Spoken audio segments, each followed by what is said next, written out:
अस्सलाम वालेकुम रहमतुल्लाहि व बरकातहू। आपको एक नई खबर देते हैं कि दावत इस्लामी के शोबा तालीम से वाबस्ता सोबान भाई उन्होंने हमें बताया कि एक ऐसे शोबे के बारे में बताया कि जिस शोबे से दुनिया की 40% आबादी वाबस्ता है। आइए आपको वो वीडियो दिखाते हैं कि जिसमें उन्होंने उस शोबे के बारे में हमें मालूमात दी। चलिए देखते हैं।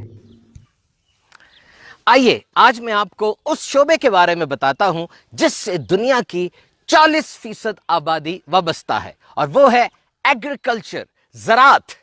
एक किसान कितना अहम है, क्या आपको अंदाजा है? एक किसान ऑन द एवरेज 155 अफराद के खाने का बंदोबस्त करता है। Agriculture is having much more deeper meanings than crop production. ज़राअत का मतलब सिर्फ फसलें नहीं होता, बल्कि इसके बहुत गहरे माना हैं। Textile, leather, sugar, meat, dairy products, इन सब की बुनियाद ज़राअत पर है। जब आप 1 किलो आलू और आधा किलो टमाटर खरीद रहे होते हैं, आपको अंदाजा नहीं होता कि आप 2.4 ट्रिलियन डॉलर्स यानी 2.4 खरब डॉलर्स की बड़ी ज़राअत की इस इंडस्ट्री में अपना हिस्सा डाल रहे होते हैं। पाकिस्तान की 4 बुनियादी जो क्रॉप्स हैं, फसलें हैं, वो है वीट, कॉटन, राइस और शुगर।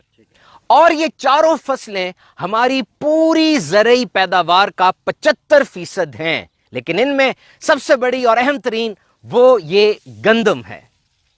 पाकिस्तान में सालाना गंदम की पैदावार 24 मिलियन टन है।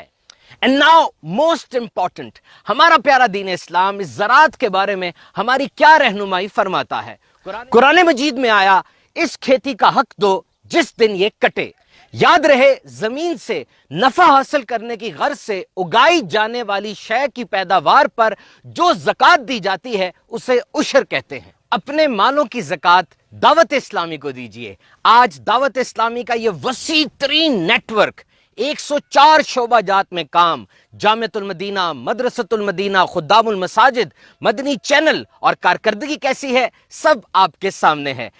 दावत इस्लामी करने जा रही है उशर टेलीथॉन। 15 अप्रैल बरोज बुध मदनी चैनल पर होगा उशर टेलीथॉन, जिसमें आप कॉल करके, मैसेज करके अपनी नियतें पेश कर सकते हैं। तो तमाम आशिकान रसूल से मेरी अर्ज है कि जमींदार जिनका ताल्लुक जमीन से होता है YBG में और फसलें उगाने के अंदर, उन तक पैगाम पहुंचा दें और सब मिलकर हिस्सा लीजिए इस उशर टेलीथॉन में।